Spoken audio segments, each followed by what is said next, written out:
Hi good morning welcome to BBR TV official మిత్రులారా. నేను మీ BBR రావుని. Deep fake videos అంటూ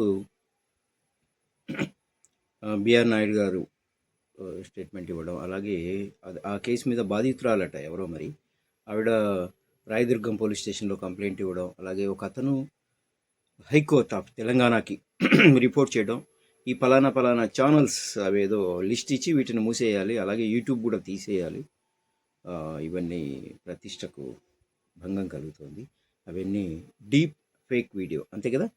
so అది అని చెప్తున్నారు.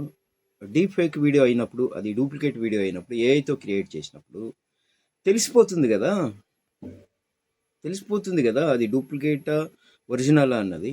టెక్నాలజీ ఉంది కదా, 2 నిమిషాల పని, ఆ రిపోర్ట్స్ బయట పెట్టచ్చు. కానీ అంటే ఇప్పుడు ఆయన టీటీడీ చైర్మన్గా ఉన్నారు, అధికార పార్టీలో ఉన్నారు, ఒక టీవీ ఛానల్ హెడ్గా ఉన్నారు. సో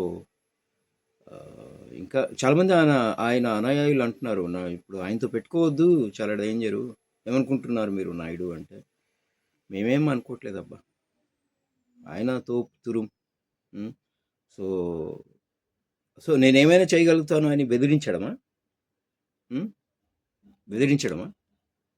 మరి మీరు చేసిన వీడియోలు, మీరు మీ ఛానల్లో చూపించిన వ్యవహారాలు, మీ ఛానల్లో యాంకర్లు మాట్లాడే విషయాలు,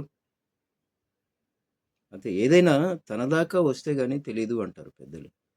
సో ఇప్పుడు వచ్చింది, అందుకని కంగారు పడుతున్నారు. భగవద్గీతలో ఏముంది, నాకు హైదరాబాద్లో చాలా వ్యాపారాలు ఉన్నాయి, తిరుమలలో ఏం పని, ఇవన్నీ అనలేదా? అవి కూడా డీప్ ఫేక్ వీడియోలో మీరు మాట్లాడినటిని వేరేగా మార్చారా డబ్బింగ్ చేసి? అది కూడా అంటారు మీరు. భగవంతుడు ఉన్నాడు సార్, వెంకటేశ్వర స్వామి గుర్తుపెట్టుకోండి.